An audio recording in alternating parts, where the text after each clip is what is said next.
একটু ভেবে দেখা যাক ৩ বছর বয়সের একটা শিশু, মানে এই বয়সে বাচ্চারা সাধারণত কি করে? হ্যাঁ, সাধারণত চামচ দিয়ে ঠিকমতো খাওয়া শিখতে বা খেলনা নিয়ে খেলতে ব্যস্ত থাকে। ঠিক, কিন্তু আজ আমরা যে তথ্যগুলো নিয়ে এই বিস্তারিত আলোচনায় বসেছি সেখানে একটা অদ্ভুত এবং অবিশ্বাস্য চিত্র উঠে এসেছে। একদমই তাই, মানে সাধারণ কোনো চিত্র নয় এটা। মাত্র ৩ বছর বয়সে বিরাট কোহলি শুধু প্লাস্টিকের ব্যাট ঘোরাচ্ছিলেন না, বরং জেতার জন্য রীতিমতো জেদ ধরতেন। হ্যাঁ, হার মানতে চাইতেন না একদমই। তো একটা শিশুর মধ্যে এত অল্প বয়সে এই কিলার ইনস্টিংক্ট বা জেতার প্রবল আকাঙ্ক্ষা কিভাবে তৈরি হতে পারে? আচ্ছা, বিষয়টা একটু খতিয়ে দেখা যাক। এটা আসলে খুব কৌতূহল উদ্দীপক একটা ব্যাপার। ঠিক, আজকের এই আলোচনা কিন্তু শুধু সেঞ্চুরির পরিসংখ্যান বা ব্যাটিং গড়ের খতিয়ান নয়। এই উৎসগুলো আমাদের সামনে একজন সাধারণ ছেলের কিংবদন্তি হয়ে ওঠার এমন এক মনস্তাত্ত্বিক রূপরেখা তুলে ধরেছে, যা মানে যে কোনো মানুষের জন্যই অত্যন্ত শিক্ষণীয়। আমরা বুঝতে চাই একজন মানুষের অদম্য জেদ, হার না মানা মানসিকতা এবং নিজের ভেতরের সীমাবদ্ধতার সঙ্গে যুদ্ধ করে জয়ী হওয়ার পেছনের আসল বিজ্ঞানটা কি। এখানে শিশু মনস্তত্ত্বের বিষয়টা বেশ ইন্টারেস্টিং। ৩ বছর বয়সে একটা শিশুর মধ্যে জয় পরাজয়ের বোধ তো সেভাবে তৈরি হওয়ার কথা নয়। সেটাই তো স্বাভাবিক, তাই না? হ্যাঁ, কিন্তু কিছু ব্যতিক্রমী ক্ষেত্রে আমরা এক ধরনের হাইপার ফোকাস দেখতে পাই। উৎসগুলোর তথ্য বিশ্লেষণ করলে দেখা যায় এই শিশুটির কাছে ব্যাট আর বল শুধু সাধারণ কোনো খেলনা ছিল না। আচ্ছা, তাহলে কি ছিল? এটা ছিল তার চারপাশের পৃথিবীকে নিয়ন্ত্রণ করার এবং নিজেকে প্রকাশ করার একটা প্রাথমিক মাধ্যম। আচ্ছা, বুঝতে পারছি। মানে এই ধরনের অস্বাভাবিক ফোকাস অনেক সময় বড় কোনো অর্জনের প্রথম ইঙ্গিত দেয়। এটি শুধু একটি স্পোর্টস ড্রামা নয়, বরং চরম শৃঙ্খলা আর মানসিক দৃঢ়তার একটা নিখুঁত কেস স্টাডি। ঠিক, কিভাবে একজন মানুষ নিজের ভেতরের তাড়নাকে একটা সুনির্দিষ্ট লক্ষ্যের দিকে চালিত করে তার পুরো মেকানিজমটা আমরা এখানে দেখতে পাই। হ্যাঁ, আর এই তাড়নাটা যে কত তীব্র ছিল তা আরও স্পষ্ট হয় যখন সে ওয়েস্ট দিল্লি ক্রিকেট একাডেমিতে ভর্তি হয়। আমি উৎসের সেই জায়গাটা পড়ছিলাম, তার প্রাত্যহিক রুটিনটা তো রীতিমতো অমানসিক ছিল।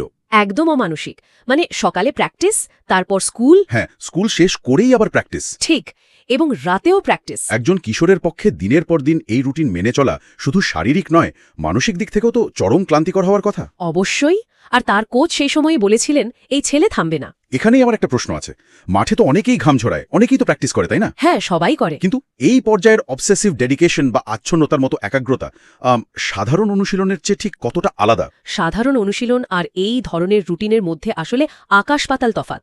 মনোবিজ্ঞানে একটি ধারণা আছে যাকে বলা হয় ডেলিবারেট প্র্যাকটিস। ডেলিবারেট প্র্যাকটিস মানে এটা ঠিক কি? এর মানে শুধু ঘন্টার পর ঘন্টা একই কাজ করে যাওয়া নয়। আচ্ছা, ডেলিবারেট প্র্যাকটিস হল নিজের সবচেয়ে দুর্বল জায়গাগুলোকে চিহ্নিত করে ইচ্ছাকৃতভাবে সেই দুর্বলতাগুলো নিয়ে কাজ করা। যতক্ষণ না সেগুলো শক্তিতে পরিণত হয়। একদম ঠিক। এটি চরম যন্ত্রণাদায়ক একটি প্রক্রিয়া, কারণ মানুষ সাধারণত সেই কাজটাই বারবার করতে পছন্দ করে যেটাই সে ভালো। হ্যাঁ, মানে যেটা করতে আরাম লাগে। ঠিক, কিন্তু বিরাটের ক্ষেত্রে দেখা গেছে সে ক্রমাগত নিজের সীমাবদ্ধতার জায়গাগুলোতে আঘাত করেছে। ও আচ্ছা। কোচরা সাধারণত এই প্যাটার্নটা খুব দ্রুত ধরতে পারেন। তারা বুঝতে পারেন কে শুধু প্রতিভার জোরে খেলছে আর কে ডেলিবারেট প্র্যাকটিসের মাধ্যমে নিজের মস্তিষ্ককে নতুন করে প্রোগ্রাম করছে। এখানেই বিষয়টা সবচেয়ে আকর্ষণীয় হয়ে ওঠে। এই মানসিক প্রোগ্রামিংয়ের বিষয়টা আরও বেশি জটিল হয়ে দাঁড়ায় 2006 সালে এসে। হ্যাঁ, সালটা খুবই গুরুত্বপূর্ণ। বিরাটের বয়স তখন মাত্র 18 বছর। সে একটা গুরুত্বপূর্ণ ম্যাচ খেলছে, আর ঠিক সেই ম্যাচ চলাকালীনই তার কাছে খবর আসে যে তার বাবা মারা গেছেন। খুবই মর্মান্তিক একটা ঘটনা। মানে একটা 18 বছরের ছেলের কাছে ইচ্ছে বড় মানসিক আঘাত আর কি হতে পারে। কিন্তু পরের দিন সকালে যা ঘটল তা স্নায়ুবিজ্ঞানের দিক থেকে আমার কাছে ভীষণ দুর্বোধ্য লাগছে। এটা বিশ্বাস করা সত্যিই কঠিন। বাবার মৃত্যুর সেই শোক বুকে চেপে পরের দিনই বিরাট মাঠে নামে এবং 90 রান করে। হ্যাঁ, 90 রানের একটা অনবদ্য ইনিংস। এই পরিস্থিতিটাকে যদি আমরা একটা বিমানের ডানা বা এয়ারপ্লেন উইংয়ের স্ট্রেস টেস্টিংয়ের সঙ্গে তুলনা করি তাহলে বিষয়টা কেমন দাঁড়ায়? স্ট্রেস টেস্টিং মানে কারখানায় যেভাবে চেক করা হয়। ঠিক, একটা বিমানের ডানাকে কারখানায় চরম চাপের মধ্যে পরীক্ষা করা হয়, যাতে আকাশে ওড়ার সময় সাধারণ কোনো টার্বুলেন্স তাকে ভাঙতে না পারে। হ্যাঁ হ্যাঁ, বুঝতে পেরেছি।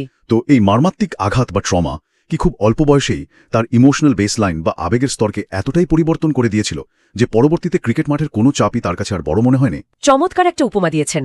এই স্ট্রেস টেস্টিংয়ের বিষয়টা এখানকার মনস্তাত্ত্বিক প্রক্রিয়ার সঙ্গে বেশ মিলে যায়। তাই নাকি? বিজ্ঞানের ভাষায় একে কি বলে? মনোবিজ্ঞানে সাবলিমেশন বলে একটা মেকানিজম আছে। এটি হলো এমন একটি প্রক্রিয়া যেখানে মস্তিষ্ক তার তীব্র নেতিবাচক আবেগ, ট্রমা বা অবর্ণনীয় শূন্যতাকে সরাসরি প্রকাশ করে না। আচ্ছা, প্রকাশ না করে কি করে? সেটাকে কোনো ইতিবাচক এবং গঠনমূলক কাজে রূপান্তরিত করে।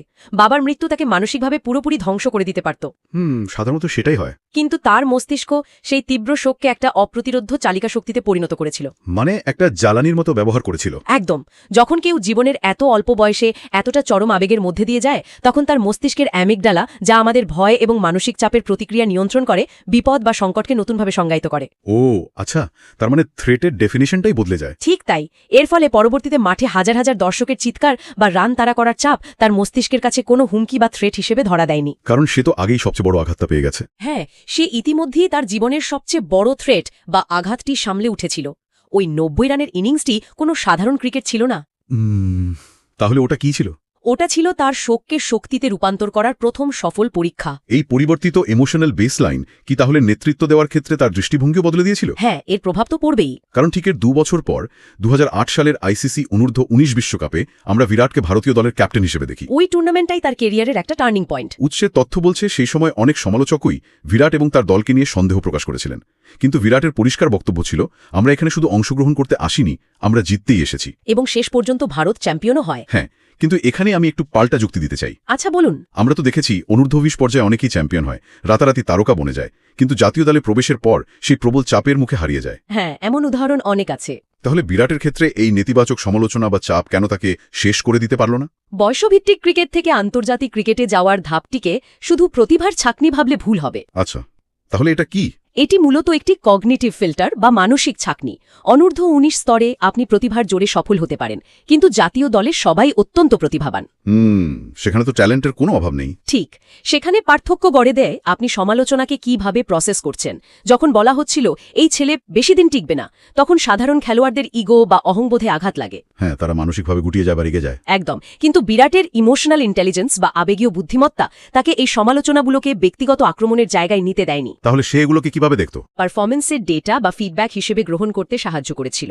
সে বুঝতে পেরেছিল যে আন্তর্জাতিক স্তরের এই ফিল্টারে টিকতে হলে মস্তিষ্ককে আবেগ দ্বারা চালিত হতে দিলে চলবে না। মানে সমালোচনাকে ফিল্টার করে শুধু নিজের কাজের দিকে ফোকাস করতে হবে। ঠিক তাই। তাহলে এই সবকিছুর মানে কি দাঁড়ায়? এই ফোকাসের চূড়ান্ত রূপটা আমরা দেখতে পাই যখন কেরিয়ারের একটা পর্যায়ে এসে বিরাট উপলব্ধি করেন, আমি ভালো কিন্তু সেরা না। হ্যাঁ, I am good but not the best. এই উপলব্ধি থেকেই শুরু হয় তার বিশাল রূপান্তর। আমি যদি পুরো ব্যাপারটাকে একটা স্মার্টফোনের অপারেটিং সিস্টেম আপডেট করার সঙ্গে তুলনা করি। বেশ মজার তুলনা। আচ্ছা, তার ভেতরে প্রতিভা বা স্কিল নামের হার্ডওয়্যার তো আগে থেকেই দারুণ ছিল, তাই না? হ্যাঁ, হার্ডওয়্যার খুব স্ট্রং ছিল। কিন্তু সে বুঝতে পেরেছিল যে বিশ্বসেরা হতে হলে পুরনো সফটওয়্যার দিয়ে আর কাজ চলবে না, তাই সে শৃঙ্খলার নতুন সফটওয়্যার ইনস্টল করলো, শুরু করলো কঠোর ডায়েট আর বিস্ট মোড ফিটনেস। এই ওএস আপডেটের উপমাটা শুনতে ভালো লাগলেও বাস্তবতা আসলে এর চেয়ে অনেক বেশি রূঢ় এবং নির্মম। রূঢ় কেন? একটা স্মার্টফোনের সফটওয়্যার আপডেট খুব মসৃণভাবে কোনো বাধা ছাড়াই হয়ে যায়, কিন্তু বিরাট নিজের ভেতরে যে পরিবর্তনটা এনেছিল সেটা কোনো মসৃণ প্রক্রিয়া ছিল না। আচ্ছা, মানে বেশ যন্ত্রণাদায়ক ছিল। হ্যাঁ, তাকে তার সমস্ত আরামের জায়গা, পছন্দের খাদ্যাভ্যাস এবং পুরনো অভ্যাসগুলোকে নির্দয়ভাবে মুছে ফেলতে হয়েছিল। ও, নিজেকে আক্ষরিক অর্থে ভেঙে নতুন করে গড়া। ঠিক। এর পেছনে একটা বিশাল বায়োমেকানিক্যাল বা শরীরবৃত্তীয় কারণ আছে। সেটা কি? আমরা যখন শারীরিক পরিশ্রম করি আমাদের শরীরে ল্যাকটিক অ্যাসিড জমতে থাকে, যার ফলে পেশি ক্লান্ত হয়। হ্যাঁ, এটা তো সাধারণ বিজ্ঞানের কথা। কিন্তু এই ক্লান্তির প্রভাব শুধু শরীরেই সীমাবদ্ধ থাকে না, এটি মস্তিষ্কের প্রিফ্রন্টাল কর্টেক্সের কাজকেও ধীর করে দেয়। এই প্রিফ্রন্টাল কর্টেক্সের কাজটা কি? এটি আমাদের সিদ্ধান্ত নেওয়ার ক্ষমতা বা ডিসিশন মেকিং নিয়ন্ত্রণ করে। বিরাট যখন তার ফিটনেসকে একটা অমানবিক স্তরে নিয়ে গেল, তখন সে আসলে তার শরীরে ল্যাকটিক অ্যাসিড জমার প্রক্রিয়াটাকে বিলম্বিত করতে পেরেছিল। ও আচ্ছা, তার মানে যখন অন্য খেলোয়াড়দের শরীর এবং মস্তিষ্ক ক্লান্ত হয়ে ভুল সিদ্ধান্ত নিতে শুরু করে, তখন বিরাটের মস্তিষ্ক একেবারে সতেজ থাকে। একদম ঠিক ধরেছেন। এটাই কি তার সেই বিখ্যাত চেজ মাস্টার হয়ে ওঠার পেছনের আসল মেকানিজম?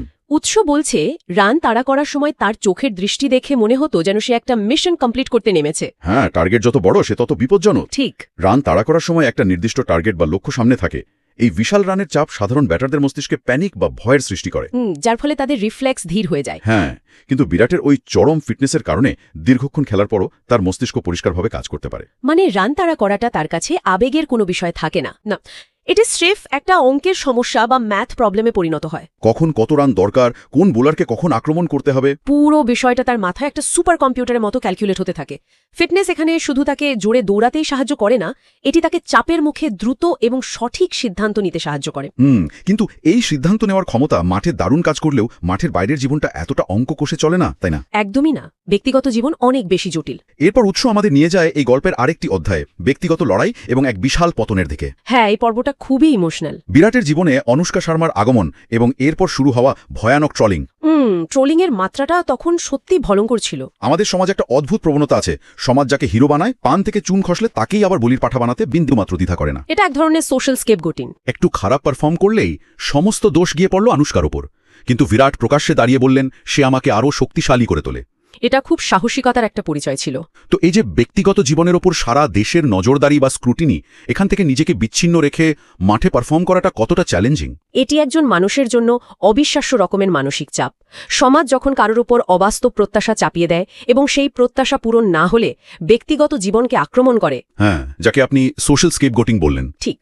এই পরিস্থিতির মোকাবেলা করার জন্য অত্যন্ত উচ্চমানের কম্পার্টমেন্টালাইজেশন স্কিল প্রয়োজন হয়। কম্পার্টমেন্টালাইজেশন মানে আলাদা করে ফেলা? হ্যাঁ, এর মানে হলো নিজের মোলের ভেতর আলাদা আলাদা প্রকোষ্ঠ বা চেম্বার তৈরি করা। ও আচ্ছা। মাঠের বাইরের কোলাহল, সমালোচনা এবং ব্যক্তিগত সম্পর্কের টানাপোড়েনকে একটি প্রকোষ্ঠে আটকে রাখা। আর মাঠে নামার সময় কি হয়? যখন সে মাঠে নামবে তখন শুধু খেলার প্রকোষ্ঠটিই খোলা থাকবে।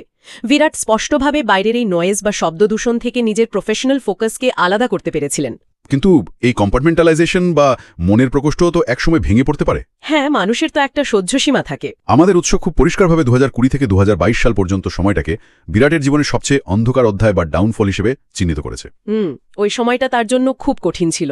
প্রায় 1000 দিনের বেশি কোনো সেঞ্চুরি নেই, ফর্ম পুরোপুরি হারিয়ে গেছে, চারদিকের মানুষ বলতে শুরু করলো তার দিন শেষ।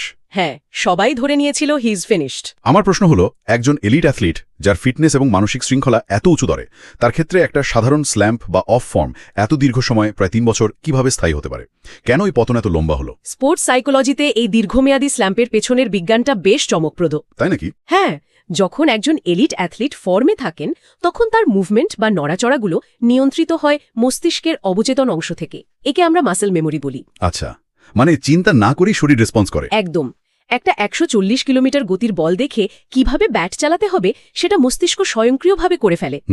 কিন্তু যখন পরপর কয়েকটা ম্যাচে ব্যর্থতা আসে এবং চারপাশ থেকে প্রবল সমালোচনা শুরু হয়, তখন অ্যাথলেটের সচেতন মস্তিষ্ক বা কনশিয়াস মাইন্ড সেই নড়াচড়াগুলোর নিয়ন্ত্রণ নিতে চায়। ও, মানে সে বেশি চিন্তা করতে শুরু করে। ঠিক তাই।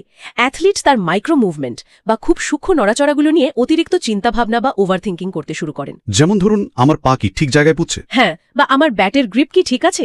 এই ওভারথিঙ্কিং মাসেল মেমোরির স্বয়ংক্রিয় প্রক্রিয়াকে ব্যাহত করে। বুঝতে পেরেছি। এর ফলে কি হয়? এর ফলে রিফ্লেক্স বা প্রতিক্রিয়া দেখানোর সময় কয়েক মিলিসেকেন্ড বেড়ে যায়। আর আন্তর্জাতিক ক্রিকেটে এই কয়েক মিলিসেকেন্ডই হল সেঞ্চুরি পাওয়া আর বোল্ড হয়ে যাওয়ার মধ্যে পার্থক্য। অসাধারণ একটা পয়েন্ট। তার মানে এই 1000 দিন বিরাট শুধু বাইরের সমালোচকদের সঙ্গেই লড়েননি। না, তাকে লড়তে হয়েছে নিজের কনশাস এবং সাবকনশাস মস্তিষ্কের এই স্নায়ুযুদ্ধের সঙ্গে। তার মানে ব্যাপারটা এমন নয় যে সে খেলা ভুলে গিয়েছিল, বরং সে নিজের খেলা নিয়ে অতিরিক্ত সচেতন হয়ে পড়েছিল। হ্যাঁ, ওভার অ্যাওয়ারনেসটাই সমস্যা হয়ে দাঁড়িয়েছিল। আর এই স্নায়ুযুদ্ধেরই হয়তো অবসান ঘটেছিল 2022 সালের এশিয়া কাপে, এবং তার চূড়ান্ত রূপ আমরা দেখলাম অস্ট্রেলিয়ার মাটিতে সেই টি-20 বিশ্বকাপে। পাকিস্তানের বিরুদ্ধে সেই ম্যাচটা। উৎসক ওই ইনিংসটাকে শুধু ক্রিকেট নয়, একটা সিনেমা বলে উল্লেখ করেছে। হারিস রৌফকে মারা সেই দুটো ছক্কা, এই কামব্যাক বা প্রত্যাবর্তন আসলে কি প্রমাণ করে? কিভাবে সে এই চক্র থেকে বেরিয়ে এলো? ওই প্রত্যাবর্তনটি ছিল কনশাস মস্তিষ্কের ওভারথিঙ্কিংকে সরিয়ে রেখে পুনরায় মাসেল মেমোরি বা অবচেতন মস্তিষ্কের ওপর সম্পূর্ণ আস্থা ফিরে পাওয়ার একটা নিখুঁত উদাহরণ। মানে সে আবার আগের অবস্থায় ফিরে যেতে পেরেছিল। হ্যাঁ, পাকিস্তানের বিরুদ্ধে ওই অসম্ভব চাপের মুখে যেখানে প্রতি বলে রান দরকার, সেখানে চিন্তা করার কোনো সময় ছিল না। ঠিক। আর ঠিক ওই জায়গাটাতে তার মস্তিষ্ক আবার ফ্লো স্টেটে প্রবেশ করে। ফ্লো স্টেট এটা কি?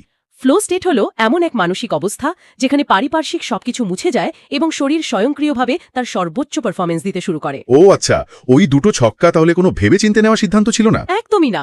ওটা ছিল বছরের পর বছর করা সেই ডেলিবারেট প্র্যাকটিসের একটা স্বতঃস্ফূর্ত বহিঃপ্রকাশ। এই প্রত্যাবর্তন এটাই প্রমাণ করে যে প্রকৃত শ্রেষ্ঠত্ব কখনো হারিয়ে যায় না। ঠিক বলেছেন। মানসিক কুয়াশা কেটে গেলে তা আবার নিজের পুরো আলো নিয়ে ফিরে আসে। আজকের এই দীর্ঘ বিশ্লেষণ থেকে তাহলে আমরা ঠিক কি নির্যাস পাচ্ছি? অনেকগুলো বিষয়ই তো উঠে এলো। হ্যাঁ, উৎসগুলো আমাদের খুব স্পষ্টভাবে দেখাচ্ছে যে বিরাট কোহলি শুধু একটা নাম বা কিছু পরিসংখ্যানের সমষ্টি নয়। এটি একটি নির্দিষ্ট মানসিকতা। একদম। এবং নিজের কাছে নিজের করা একটা প্রতিশ্রুতি। এই গল্পের সবচেয়ে বড় শিক্ষা হলো প্রতিভা এবং শৃঙ্খলার মধ্যকার পার্থক্য। হ্যাঁ, ট্যালেন্ট আর ডিসিপ্লিনের তফাৎ। প্রতিভা হয়তো কাউকে একটা নির্দিষ্ট পর্যায় পর্যন্ত পৌঁছে দিতে পারে, কিন্তু প্রতিদিন নিজের দুর্বলতাকে আক্রমণ করে, সমস্ত সমালোচনাকে ডেটা হিসেবে গ্রহণ করে নিজের মস্তিষ্ককে রিপ্রোগ্রাম করার যে মানসিকতা, একমাত্র সেটাই কাউকে সেরাদের সেরা বানাতে পারে। উৎসের একেবারে গভীরে গেলে আরেকটি গুরুত্বপূর্ণ বিষয় উঠে আসে। সেটা কি? সেটি হলো বাইরের কোনো মোটিভেশন বা অনুপ্রেরণা দীর্ঘমেয়াদে কাজ করে না। শৃঙ্খলার এই আগুনটা নিজের ভেতর থেকে জ্বলতে হয়। হ্যাঁ, নিজের ভেতরের ড্রাইভটা আসুন। জীবনের যে কোনো ক্ষেত্রেই যখন নেতিবাচক পরিস্থিতি চারদিক থেকে ঘিরে ধরে, তখন সেই চাপকে নিজের পতন হিসেবে না দেখে নিজের ইমোশনাল বেসলাইনকে আরও শক্তিশালী করার একটা সুযোগ হিসেবে দেখা উচিত। ঠিক যেভাবে 18 বছর বয়সের শোককে আজীবন টিকে থাকার জ্বালানিতে পরিণত করা হয়েছিল। একদম তাই। ঠিক, তবে এই বিস্তারিত আলোচনা শেষ করার আগে একটি চূড়ান্ত ভাবনার বিষয় নিয়ে একটু কথা বলা প্রয়োজন। হ্যাঁ, অবশ্যই। আমরা দেখলাম চরম শৃঙ্খলা আর যে কোনো মূল্যে জেতার এই অভূতপূর্ব মানসিকতা তৈরি হয়েছিল জীবনের খুব অল্প বয়সে পাওয়া এক তীব্র শোক এবং অমানসিক চাপের মধ্যে দিয়ে। হ্যাঁ, ট্রমাটা তো ছিলই। একটা 18 বছরের ছেলের তার বাবার মৃত্যুর পর দিন মাঠে নেমে পড়া শুনতে খুব বীরত্বপূর্ণ এবং প্রেরণাদায়ক মনে হলেও এর গভীরে কি এক নিদারুণ ট্রমা লুকিয়ে নেই?